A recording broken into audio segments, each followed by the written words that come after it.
दोस्तों, कहानी की शुरुआत होती है जुएसन नाम के लड़के से, जो कि एक सोशल मीडिया पर्सनालिटी है। और जुएसन को सिंगिंग करना काफ़ी अच्छा लगता है और इसकी सोशल मीडिया पर बहुत से वीडियोस भी अपलोड है।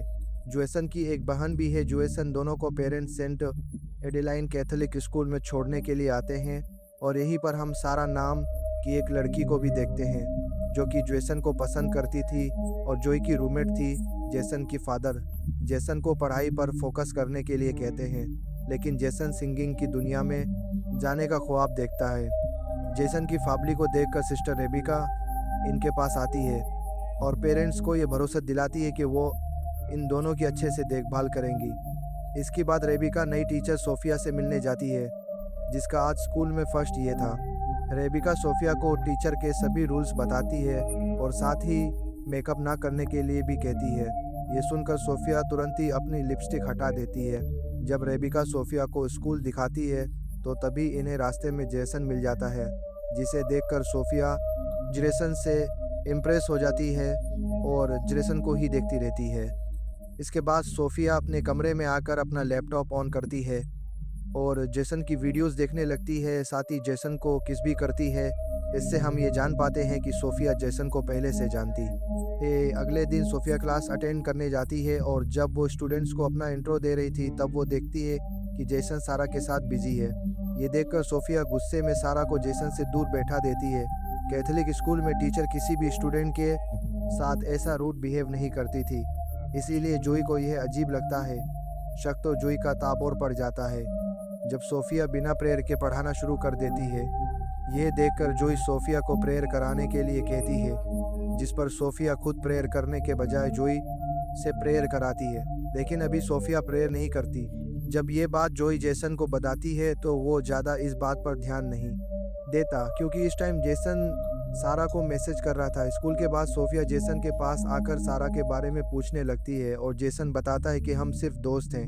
ये सुनकर सोफिया को बहुत अच्छा लगता है, लेकिन जब अगली सुबह सोफिया जेसन और सारा को किस करते हुए देखती है तो उसे बहुत गुस्सा आता है और सोफिया जेसन को क्लास में भेजकर सारा को डांटने लगती है। लेकिन सारा कहती है कि मेरे फादर स्कूल को फंड देते हैं, इसीलिए तुम मुझे कुछ नहीं कह सकती। लेकिन सोफिया को तो इससे कोई फर्क ही नहीं पड़ता। और क्लास खत्म होने के बाद सोफिया जेसन से बात भी करती है और कहती है कि तुमने मुझसे झूठ क्यों बोला कि सारा तुम्हारी गर्लफ्रेंड नहीं है। जेसन कोई जवाब नहीं देता।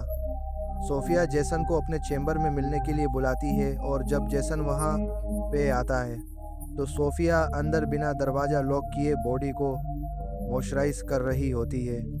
सोफिया को इन छोटे छोटे कपड़ों में देखकर कुछ देर के लिए जेसन होश खो बैठता है, लेकिन फिर यहाँ से चला जाता है।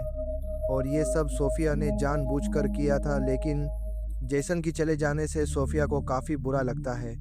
अगली सुबह जब सोफिया जेसन से पूछती है कि तुम मेरे चैम्बर में क्यों नहीं आए, तो जेसन कहता है कि मैं भूल गया। जेसन और जोई को स्कूल आए 1 हफ्ता गुजर चुका था, इसीलिए इनके पेरेंट्स इन्हें वीकेंड पर घर ले जाते हैं। जेसन की चले जाने के बाद सोफिया भी रेबिका से अपनी आंची की तबीयत खराब का बहाना लगाकर छुट्टी ले लेती है। इधर हम जेसन को देखते हैं, जो अपने फादर से 1 साल का टाइम मांगता है ताकि वो पढ़ाई को होल्ड करके सिंगिंग को टाइम दे सके।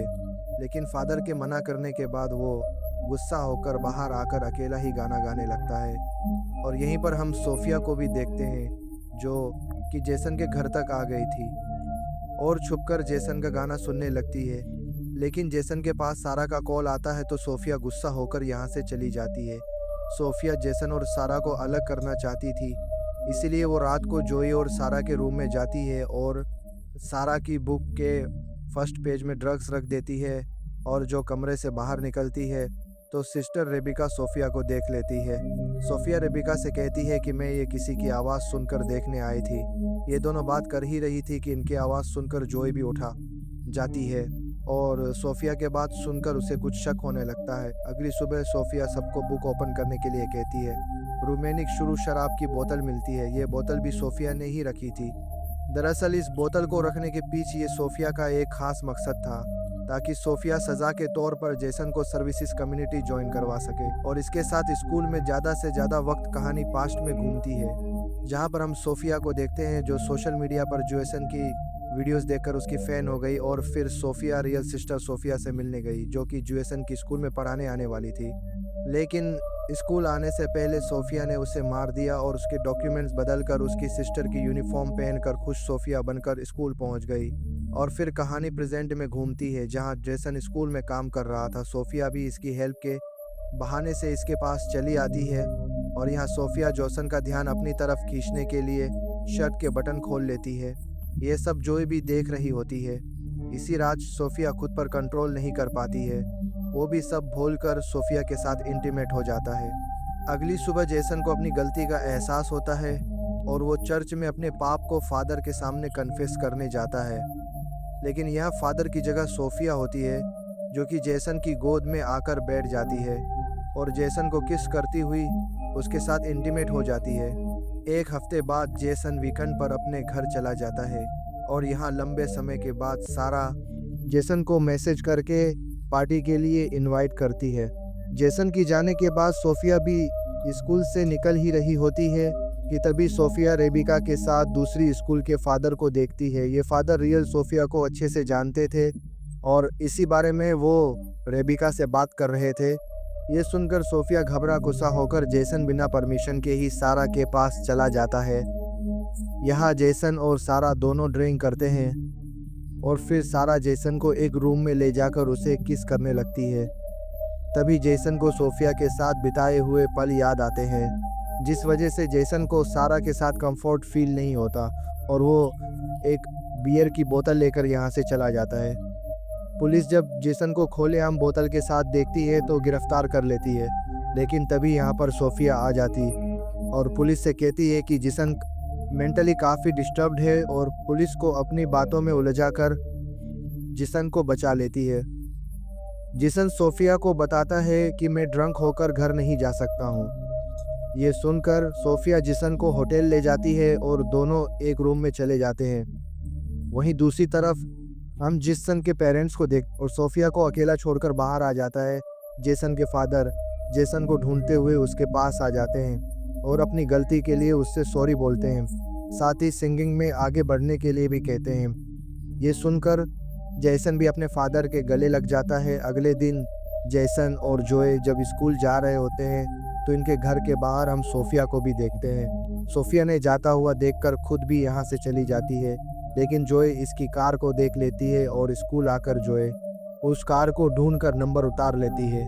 और जब इस कार के नंबर के बारे में जांच पड़ताल की जाती है तो पता चलता है कि ये सोफिया के नाम से ही रजिस्टर्ड है। ये देखकर जोई को समझ में आ जाता है कि सुबह घर के बाहर कोई और नहीं बल्कि सोफिया ही थी। इधर जेसन अपने कमरे में जाकर देखता है कि सोफिया बेहोश पड़ी है।